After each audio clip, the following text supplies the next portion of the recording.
नमस्कार, जय हिंद। कक्षा 11 के विद्यार्थियों, आपका फिर से बहुत बहुत स्वागत है। और आज हम कक्षा 11 की गणित पाठ 1 समुच्चय की प्रश्नावली 1.6 करने वाले हैं। और ये इस चैप्टर की लास्ट प्रश्नावली है। और इस चैप्टर के अंदर आपको सम्मिलन और सर्वनिष्ठ पर कुछ व्यवहारिक प्रश्न करने का मौका मिलने वाला है। मतलब जो प्रैक्टिकल आज की लाइफ में बिल्कुल आपको पढ़ के क्वेश्चन ही मजा आ जाएगा, अरे ये तो ऐसे ही होता है। और उसके लिए आपको 3 नियम पढ़ने हैं जो कि यूनियन पे है। Number of union, A B का यूनियन दिया रहेगा, मतलब सम्मिलन उनके आधारित है। उन नियम को पहले समझ लेते हैं और फिर प्रश्नावली को करेंगे। तो चलो शुरू करते हैं। दो समुच्चयों के सम्मिलन और सर्वनिष्ठ पर आधारित व्यवहारिक प्रश्न। तो इसके लिए आपको कुछ चीजें पहले से पता है, जैसे कि आपको ए यूनियन बी का मतलब अच्छे से पता है। क्या होता है ए सम्मिलन बी, यानी कि जो क्या है, दोनों भी समुच्चय हों उनमें जितने भी अवयव हैं सबको लिखना ही क्या होता है, A union B. A intersection B मतलब दोनों समुच्चयों में जो उभयनिष्ठ अवयव हैं उनका मतलब होता है। और ए माइनस बी का मतलब क्या होता है, ए में से बी के सारे अवयव हटा दो तो वो हो जाता है ए माइनस बी, जो आपको रेड वाले में दिख रहा है।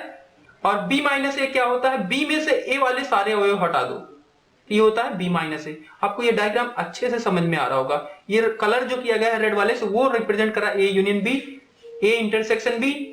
ए माइनस बी इधर वाला है, बी माइनस ए इधर वाला है। अच्छा जी, अब यहाँ पे व्यवहारिक प्रश्न क्या होने वाले हैं आप अभी प्रश्नावली में देखोगे फिलहाल, पर यहाँ पे समझो उसे ध्यान से।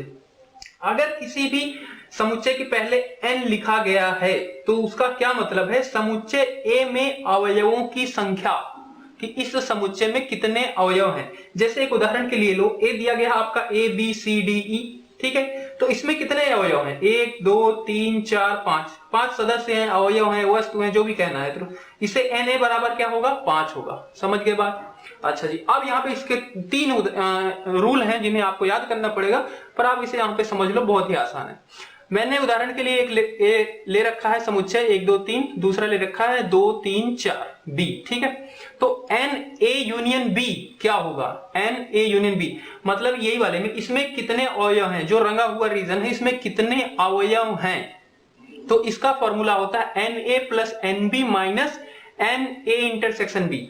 मतलब एन ए वाला जो रीजन है उसको पूरे, उसमें कितने अवयव हैं उन्हें जोड़ लो, बी के साथ जोड़ लो, और जो इंटरसेक्शन है मतलब जो दोनों में है उन्हें क्या करो, घटा दो, तब आ जाता है एन ए यूनियन बी, ठीक है। अगर इसे और भी समझना है तो यहां से आप निकाल सकते हो, एन ए यूनियन बी निकाल लो।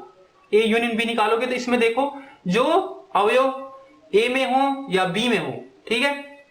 तो ए में क्या है, 1 2 3 आपने लिख लिया, बी में क्या है 2 3 आप पहले से लिख रखे हो। जैसे मैं यहां पे निकालू ए यूनियन बी इस वाले के लिए, तो ये क्या हो जाएगा 1 2 3, तो ए के पहले अवयव पूरे लिख लेते हैं। बी में फिर देखते हैं जो अवयव है उन्हें लिखेंगे। तो 2 है, 2 यहां पे पहले लिखा है, 3 है, 3 पहले ही लिखा है, 4 है, 4 को आपने लिख लिया, ठीक है। तो यहां पे कितने सदस्य हो गए, 4 सदस्य हैं। अच्छा जी, अब इस फॉर्मूले से निकालो। तो इस फॉर्मूले में एन ए मतलब इस वाले में कितने हैं, 3 है, बी में कितने हैं, 3 है, यानी कि 3 3 6। अब इसका इंटरसेक्शन निकालो, ए और बी में जो दोनों में है। तो ए इंटरसेक्शन बी कौन से हैं, 2 हैं, 2 3 इसमें भी है, 2 3 इसमें है, यानी कि 2 है। तो 6 में से 2 गया 4, यानी कि ये फॉर्मूला क्या है, सही है, ठीक है। तो इसे अच्छे से याद कर लेना, ये मैं समझाने के लिए बताया, बाकी आपको फॉर्मूला याद रखना है। और ये अभी याद कर लो क्योंकि आपकी प्रश्न प्रायिकता आने वाली है, 11th में भी है, 12th में भी है, उसमें ये बहुत यूज होता है। अगर यहाँ पे नहीं समझोगे तो आगे ये समझ में नहीं आने वाली, फिर आप रटते ही रहोगे। और मैथ रटने से नहीं होता, जब तक आप समझोगे नहीं तब तक नहीं होता। रट के 2 4 प्रश्न हो जाएंगे, बाकी जब सही वाले आएंगे ना पेपर में फिर नहीं होता। तो इसलिए समझो इनका मीनिंग क्या है, ठीक है। अच्छा, यदि अगर इसी में क्या हो ए इंटरसेक्शन बी, यानी कि ये वाली चीज मतलब दोनों कॉमन ना हो, उनमें कोई भी अवयव दोनों में उपस्थित ना हो, तो यानी कि क्या हो जाएगा, वो 5 होगा। एक भी अवयव नहीं है जो दोनों में है, तो 5 रिक्त समुच्चय हो जाता है। तब क्या हो जाएगा, यही वाला फॉर्मूला आपका क्या हो जाएगा, इसकी जगह पे इधर मतलब 0 हो गया, एक भी अवयव नहीं है, नंबर पूछा जा रहा है, n5 पूछा जाए तो क्या बताओगे, n5, यानी कि इस वाले अवयव समुच्चय में कितने अवयव हैं, तो 0 है। तो इसकी जगह पे क्या लिखोगे, 0 लिखोगे, तो ये आपका फॉर्मूला क्या बन जाएगा, ये बन जाएगा, ठीक है। तीसरा फॉर्मूला है इसी तरीके से N A union B union C, ठीक है। ये 3 समुच्चय के लिए है यूनियन का। तो तो इसको आप समझो तो ये हो जाता है NB प्लस NC। ए में जितने हो जाए, बी में जितने हो जाए, सी में जितने हो जाए, फिर क्या करते हैं माइनस कर देते हैं A intersection B, B intersection C minus N A intersection C। तीनों में जो एक दूसरे में क्या होते हैं, उभयनिष्ठ होते हैं, उनको घटा देते हैं और फिर जो तीनों में प्रेजेंट होते हैं, तीनों में उपस्थित होते हैं अवयव, उनको क्या करते हैं जोड़ देते हैं। इस फॉर्मूले को आप देख लेना, याद कर लेना अच्छे से। प्रश्नावली 1.6 का पहला प्रश्न दिया गया है, कह रहा है कि यदि x और y दो ऐसे समुच्चय हैं कि nx = 17 और ny = 23 तथा nx यूनियन y बराबर 38, तो nx इंटरसेक्शन y ज्ञात कीजिए। देखो भाई इसमें आपको क्या क्या दिया गया है, तो सबसे पहले लिखोगे दिया गया है या दिया है। क्या दिया है, n ऑफ x क्या है, ये 17, n ऑफ y ये है 23, n of x union y बराबर 38 है। और पूछ क्या रहा है, n of x intersection y, ये आपसे क्या कर रहा है, पूछ रहा है। तो आपको एक नियम पता है क्या, x यूनियन y बराबर क्या होता है, n of x plus n of y minus n of x intersection y। अब इसमें बस आप सबके मान रख दो और इसे हल कर लो। तो यहाँ पे क्या दिया गया, यूनियन दिया गया, हाँ जी दिया गया है, क्या है 38 है, बराबर n ऑफ x दिया गया, हाँ जी दिया गया 17, n ऑफ y दिया गया, हाँ जी दिया गया 23 है, और n of x intersection y इसे आपको निकालना ही है। ठीक है, ये आपका एक समीकरण बन जाएगा, इसे आप हल करोगे। इन दोनों को जोड़ लेते हैं, 17 और 23 कितना हो गया, 7 उधर गया, 30 हो गया 40। ठीक है, तो ये हो गया 40 minus n x intersection y, इधर क्या है 38 है। ठीक है, 40 को इधर भेजोगे क्या होगा, माइनस हो जाएगा, यानी कि इधर क्या हो जाएगा 40 माइनस 38, और इधर क्या हो जाएगा minus n x intersection y। Sorry, ये तो धन में ही रहेगा, ये वाला माइनस में हो जाएगा। ठीक है, अब ये माइनस है, इसको इधर भेजोगे तो ये क्या करेगा, इन सब के साथ गुना हो जाएगा, और गुना होके क्या कर लेता है, जब ये सबके साथ गुना हो जाएगा, माइनस में है, ये क्या है प्लस में है, और इधर क्या हो जाएगा x इंटरसेक्शन y। तो आप इसे पलट भी सकते हो, इक्वल के इधर वाला इधर रख दो, इक्वल के उधर वाला उधर रख दो, पलट सकते हो समीकरण में। ठीक है, तो ये हो जाएगा n x इंटरसेक्शन y बराबर क्या हो जाएगा, ये माइनस है उधर अंदर मल्टीप्लाई हो जाएगा, तो ये क्या हो जाएगा माइनस माइनस प्लस हो जाता है। ठीक है, 40 और प्लस माइनस माइनस हो जाता है, 40 माइनस 38, यानी कि n x इंटरसेक्शन y बराबर 2। ठीक है, तो ये क्या है सर्वनिष्ठ, x इंटरसेक्शन x और n का सर्वनिष्ठ कितने अवयव हैं, 2 हैं। दूसरा है यदि x और y दो ऐसे समुच्चय हैं कि x यूनियन y, तो इसमें सबसे पहले लिखते चलते हैं क्या क्या दिया है। तो दिया है, दो है ही पता है, और x यूनियन y बराबर क्या दिया गया है, n, इनके अवयव दिया गया है, में कितने हैं 18 हैं। ठीक है, x में 8 हैं, यानी कि n ऑफ x की x समुच्चय में कितने अवयव हैं, 8 हैं। n ऑफ y समुच्चय में कितने अवयव हैं, 15 अवयव हों तो x इंटरसेक्शन y में कितने अवयव होंगे, तो आपको बताना है कि n x इंटरसेक्शन y में कितने अवयव हैं। तो सेम है जैसे पहला था वैसे ही वैल्यू रखनी है, बस कर देता हूं, देख लेना इसे।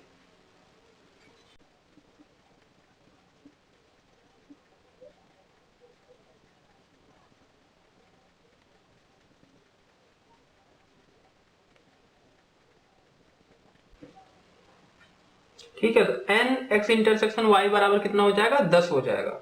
ठीक है, समझ में आ गया। तीसरा है 400 व्यक्तियों के समूहों में 400 व्यक्तियों हैं। ठीक है, मतलब यूनियन दिया गया, ये मतलब 400 व्यक्ति है, मतलब सबका समूह है। तो समूह किस में आता था? यूनियन, मतलब जितने भी अवयव होते थे उनका यूनियन निकालना, मतलब उनके सारे सदस्यों को लिखते थे उसमें, वही था ना यूनियन। तो यानी कि ये क्या है? यूनियन है। में 250 हिंदी पढ़ते हैं तथा 200 अंग्रेजी पढ़ते हैं। तो इसे मैं एच एन ऑफ हिंदी, कितने सदस्य हैं हिंदी के लिए? 250, ये लिखोगे, दिया है, ठीक है। और एन ऑफ इंग्लिश, इंग्लिश के लिए कितने सदस्य हैं? 200 हैं। और कुल कितने हैं, यानी कि N of Hindi union English, वो है आपके 400, ठीक है। अंग्रेजी बोल सकते हैं, कितने व्यक्ति हिंदी तथा अंग्रेजी दोनों बोल सकते हैं? यानी कि इंटरसेक्शन क्या था? जो दोनों में हो, वही होता था ना इंटरसेक्शन, यानी कि H इंटरसेक्शन E, कि जो दोनों बोल सकते हैं उन्हें आपको निकालना है। ये बहुत ही आसान है, जैसे अभी तक करते आ रहे हो वैसे ही है। तो N of H union E is equal to हो जाएगा N of H plus N of E minus N of H intersection E, ठीक है। बस इसका मान रखते जाओ। यूनियन क्या है? 400 है, ठीक है। हिंदी वाले कितने हैं? 250। इंग्लिश वाले कितने हैं? 200 हैं। और ये चीज आपको निकालनी ही है, इंटरसेक्शन मतलब जो दोनों बोल सकते हैं। तो देख रहे हो प्रैक्टिकल कैसे इसके आते हैं, व्यवहारिक रूप से प्रश्न बहुत मजेदार आते हैं, बहुत आसान भी है।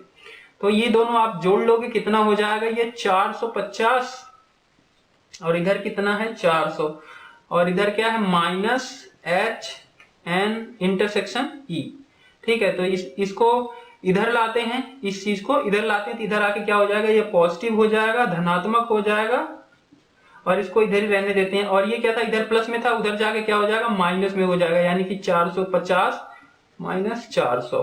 तो N of Hindi intersection English, यानी कि हिंदी और इंग्लिश दोनों बोलने वाले कितने हैं? 50 बंदे हैं जो दोनों बोलते हैं।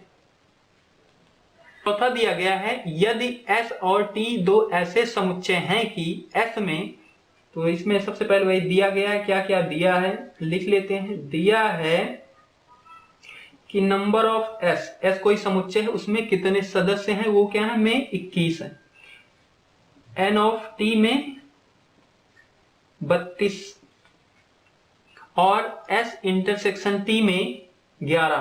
तो N of S intersection T में 11 हो, तो S यूनियन T में कितने अवयव हैं? तो आपको क्या निकालना है? S यूनियन T, इसको आपको निकालना है। तो बस सीधा सा फॉर्मूला आप लगाओ और इसमें मान रखो, और आप इसे हल कर लो।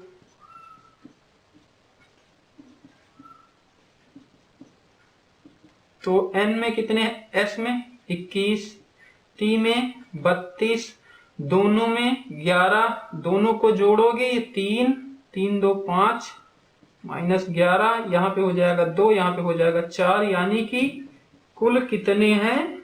42, दोनों को मिला के। पांचवा है, यदि x और y दो ऐसे समुच्चय हैं कि x में 40 और x यूनियन y में 60, x इंटरसेक्शन y में 10 अवयव हैं, तो y में कितने अवयव हैं? ये भी बहुत ही आसान है, दिया है क्या क्या? n ऑफ x कितने हैं? 40, n of x union y 60, n of x intersection y 10। पूछा क्या है? n of y। फॉर्मूला क्या होता है? x यूनियन y बराबर n of x n of y minus n of x intersection y। ये चीज आपको निकालनी है, बाकी की जगह पे उनके मान रखो। तो यूनियन 60 है, x 40 है, इसको निकालना ही है। और ये कितना है? इंटरसेक्शन 10 है, ठीक है। तो इन दोनों को आप जोड़ लो, तो ये हो जाएगा 50 प्लस, सॉरी माइनस हो जाएगा ना, 30 हो जाएगा n ऑफ y, और इधर कितना हो गया? 60। n ऑफ y को इधर लाओ, या फिर उधर ही रहने दो, ठीक है। 30 को इधर लाओ तो ये क्या हो जाएगा, इधर जाके माइनस हो जाएगा, तो ये हो जाएगा 60 minus 30 is equal to N of Y, कि वाई में कितने सदस्य हैं, तो एन ऑफ वाई बराबर क्या हो जाएगा, अब इसे बदल दो, उलट पुलट कर देते हैं, लेफ्ट को राइट, राइट में कोई चेंज नहीं होता, कोई परिवर्तन नहीं आता, तो ये हो जाएगा 30 आपका। छठा प्रश्न है, 70 व्यक्तियों के समूह में 37 कॉफी पीते हैं, 52 चाय पसंद करते हैं, अच्छा, और प्रत्येक व्यक्ति दोनों में से कम एक पेय पसंद करता है, तो कितने व्यक्ति कॉफी और चाय दोनों पसंद करते हैं। तो भाई दिया क्या गया है, कॉफी वाले 37 हैं, चाय वाले 52 हैं, और कितने का समूह है, मतलब वो 70 का है, कि मतलब कुल कितने हैं, 70 है, ठीक है। और इन दोनों को जो पसंद करते हैं उन्हें आपको निकालना है, तो सीधा फॉर्मूला लगाओगे, वहां पे उसका मान रखोगे और इसे हल करोगे और आपका रिजल्ट आ जाएगा।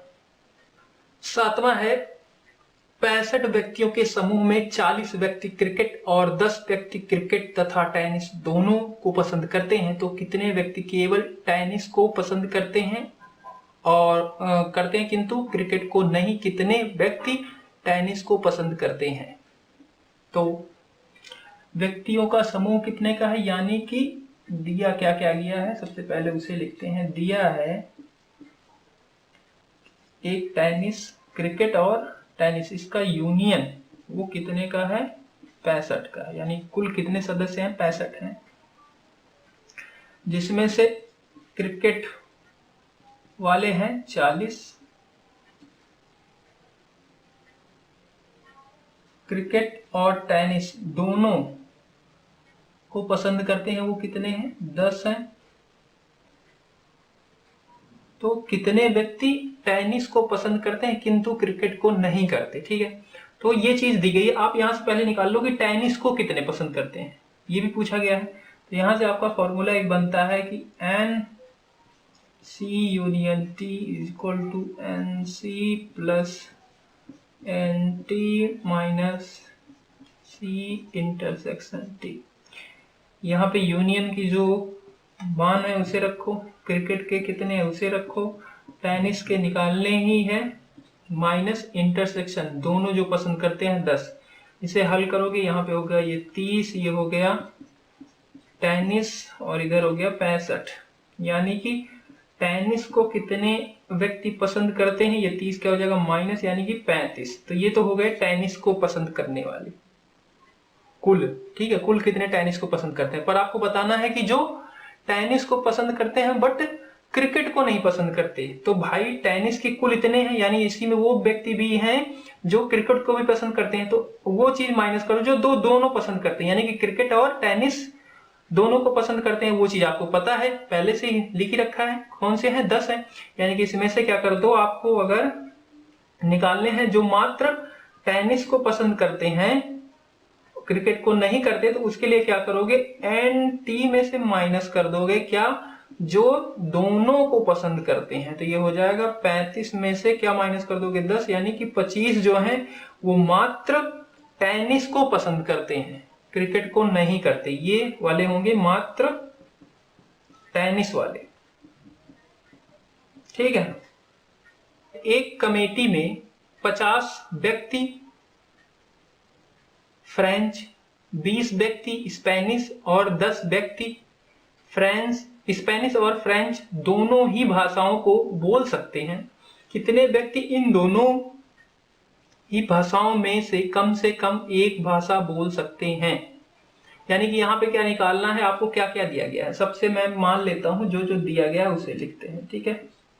दिया है, क्या दिया गया, फ्रेंच के लिए एफ से प्रेजेंट करता हूं, दर्शाता हूं, वो कितने हैं 50, स्पेनिश एस से कर लेते हैं, वो कितने हैं 20, 10 व्यक्ति स्पेनिश और दोनों ही पसंद करते हैं, यानी कि इंटरसेक्शन जो दोनों में है, तो फ्रेंच और स्पेनिश का इंटरसेक्शन क्या है 10 है, ठीक है, बोल सकते हैं। तो कितने व्यक्ति इन दोनों भाषाओं में कम से कम एक भाषा बोल सकते हैं, यानी कि इसका क्या निकालना है, यूनियन, कि तो कम से कम बोलते ही हों, बाकी वो दो भी बोल सकते हैं, यहाँ कहने का ये मतलब है कम से कम एक भाषा बोलते हैं, यानी कि यूनियन निकालो तो उसमें वो व्यक्ति होंगे जो कम से कम एक भाषा बोलते होंगे, बाकी वो भी होंगे जो दोनों ही बोलते हैं, ठीक है।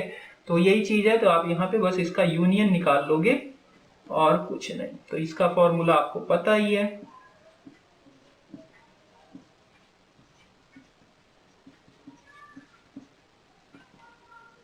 F दिया गया है 50, 20, 10, 70 में से 10 गए यानी कि 60। तो 60 ऐसे व्यक्ति हैं, कम से कम एक भाषा तो बोलते ही बोलते हैं, पर इसमें वो व्यक्ति भी हैं जो दोनों भाषाएं भी बोलते हैं। ठीक है, कम से कम बोला गया। अगर बोला जाता है कि मात्र एक भाषा बोलते हैं, तब क्या करते हैं, मात्र एक भाषा बोलते हैं यानी कि जो दोनों बोलते हैं उसमें से माइनस कर दो, वो व्यक्ति को हटा दो जो दोनों बोलते हैं, उन्हें हटा दो, तभी कम बचेंगे जो एक भाषा मात्र बोलते हैं। ठीक है, पर आपसे पूछा गया कम से कम, तो कम से कम एक तो बोलते ही है, बाकी दो भी बोलने वाले इसी में। तो इस तरीके से आपकी होती है प्रश्नावली खत्म।